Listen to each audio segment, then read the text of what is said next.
Guy Britton here with ILIO. Thanks for joining me today. In this video, I'm going to show you how I use some of the awesome Gem plugins from Overloud on my mix bus to shape the overall sound of my mix. Now, why would we want to do this? Well, firstly, mix bus processing is a great way of achieving a much more cohesive sound, but it also means that for me, I spend so much less time processing the individual elements of my mix because I'm doing so much of the heavy lifting on my mix bus. So in this video, I'm going to share with you my mix bus processing chain using the Gem plugins from Overloud. So without further ado, let's jump in and take a look at what's going on. So firstly, you'll see I have this mix bus down here where all of the tracks in my mix are being routed to currently. On this mix bus, I then have a 5 plugin chain, which I'm going to break down as we go through the video. But firstly, let me play you a bit of the track without any of the mix bus processing on, and then I'll show you exactly what's going on in those plugins and how we're using them to shape the mix.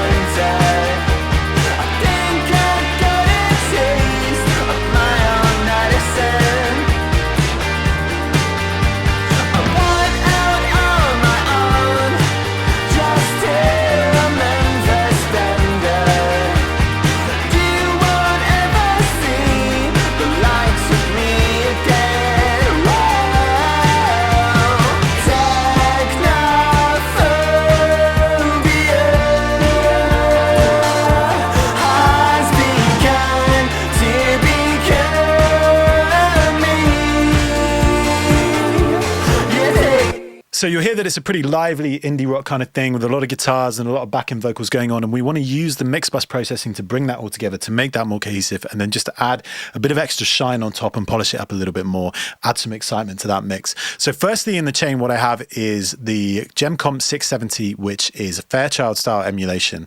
And the main thing about this over here is these 3 different types. So we have, where it says studio, we have the London, we have the Los Angeles, and we have the Milan setting, and all of these sound quite different. So I'm just going to play the mix and flick through these. You'll see that I'm not really using this compressor to do any compression.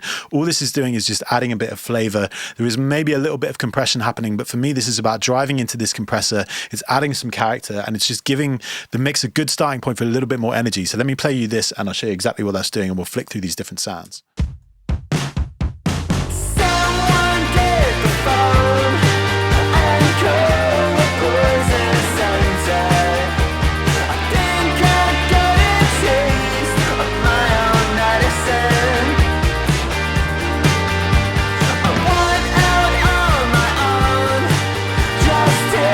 So as I say, it's not really doing any compression there, it's just adding some character, and those different models all sound quite different. The London one to me sounds quite open.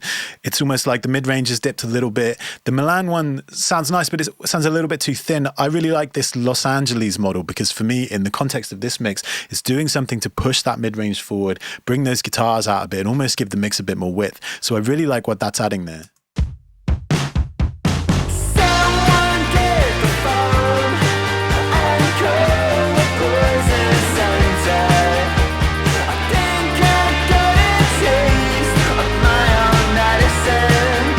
Yeah, cool. It's just adding a bit of extra bite and a bit of extra aggression, which I think is really nice. Then second in the chain, we have the Gem Comp G, which is an SSL style compressor. And this is a classic compressor for a mix bus.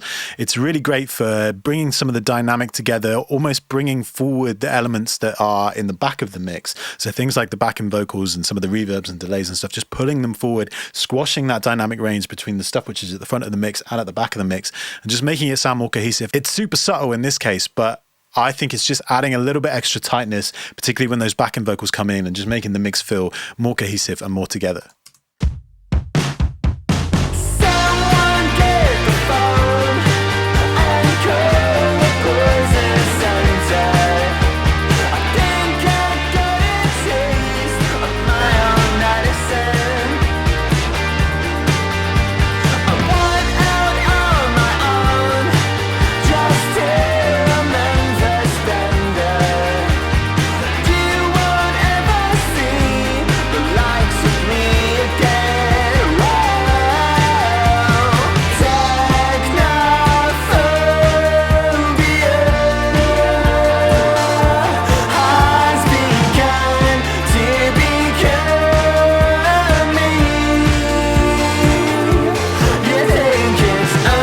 So just bringing that attack in a little bit and making it a little bit faster there is adding an extra snap to the drums as well, which I think is quite cool.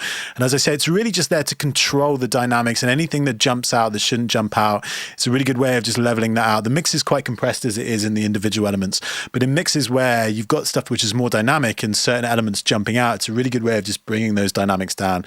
And that's what that's doing here. I've also got this sidechain set here to probably about 80 Hertz, which is allowing any of the low end, like super low stuff in the kick drum and the bass to pass through without affecting the compressor, which just helps it avoid any pumping or make the compressor sound like it's over compressing. And then we do have this mix knob down here, but this is currently set to 100% wet. If you wanted to do some parallel stuff, then you could do that using this compressor. But for me, that sounds good. It's just, like I say, tucking in some of the dynamics a little bit. It's subtle, but it's just adding a little bit extra snap to the drums and making sure that nothing pokes out in the track that shouldn't be. Next up in the chain, I have this EQ495, which I love. I think this sounds really great, and it's actually only doing something very subtle here in terms of adding a little bit of boost in the top end at 14K, this 2 dB bump, and then a little 2 dB dip around 2K. And what that's doing is just adding a little extra air to the mix and bringing out some of the harshness in the mid-range. So let's take a listen to what that's doing.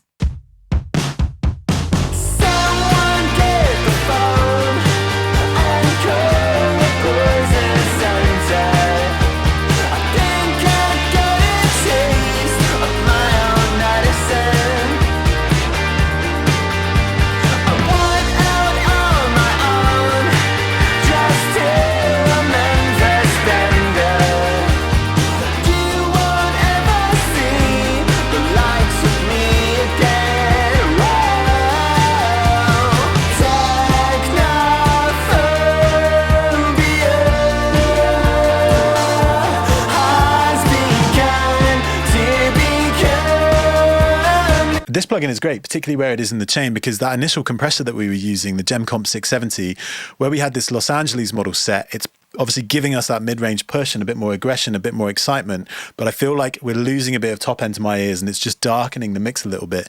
So a bump of 2 dB at 14K and then knocking out just 2 dB at 2K is super effective. You know, they're not big moves. It is 2 dB either way, like I say, but this plugin is really great for just adding that top end back in and maybe taking out some of that mid-range without it being overly bright or overly scooped.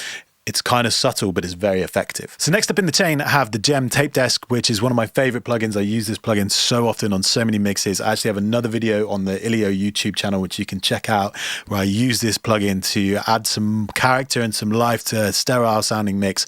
And this is a great plugin for adding energy, saturation, and just a little bit of extra spice to a mix. I'm not going to go into the details of exactly how this plugin works, because I've already got that going on in another video, like I say, which you can check out after this video. But basically, we have the input section of a console, the preamp section, which I'm actually not using in this instance. Then it has the tape recorder section, followed by the console return section, which in this case is set to the T80A, which is a Trident console emulation. I've got the tape machine set to 30 inches per second, and this is just adding a little bit of extra character, a little bit of extra saturation. So let's take a listen to what that's doing to the mix.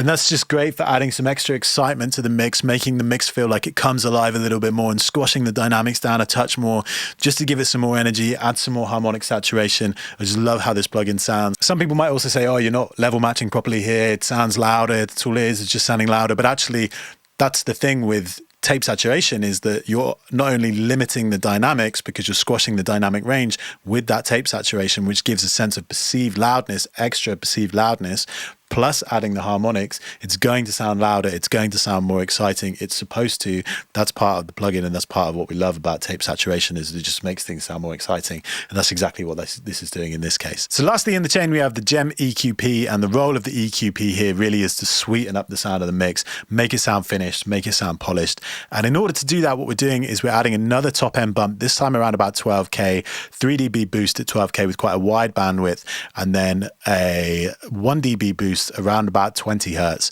plus another mid-range dip, this time at 3K, which is attenuating a little bit of that, following on from what we did earlier on the EQ495. And what this is doing is just adding that kind of happy face curve, giving the mix a little bit more polished, dipping some of the mid-range and boosting that top end and low end a little bit. So let's take a listen to exactly what this is doing to the mix.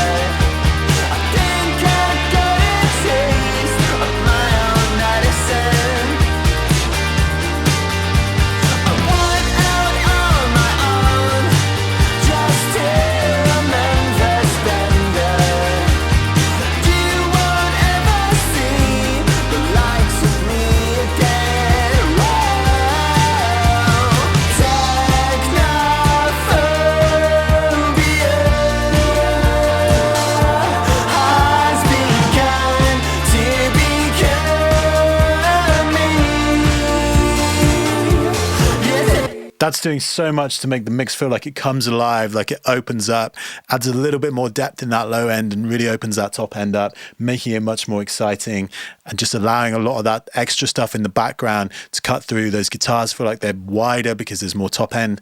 And yeah, just really brings the mix alive. I love how that plugin sounds. So let's take a listen to it before and after. I'll play the mix back with the plugins bypassed, and then I'll enable them and we can see what a difference we've made with this mix bus processing chain.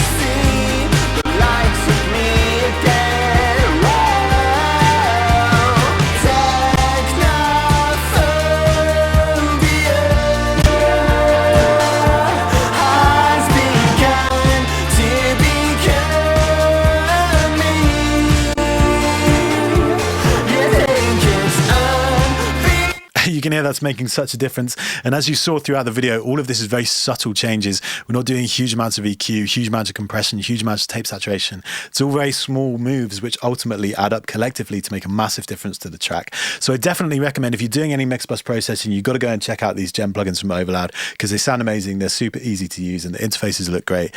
And yeah, definitely recommend you check it out. In the meantime, drop a comment below. Let me know what's on your mix bus. Let me know what kind of techniques you're using. And before you go, please don't forget to give this video a thumbs up and subscribe, and I'll see you next time.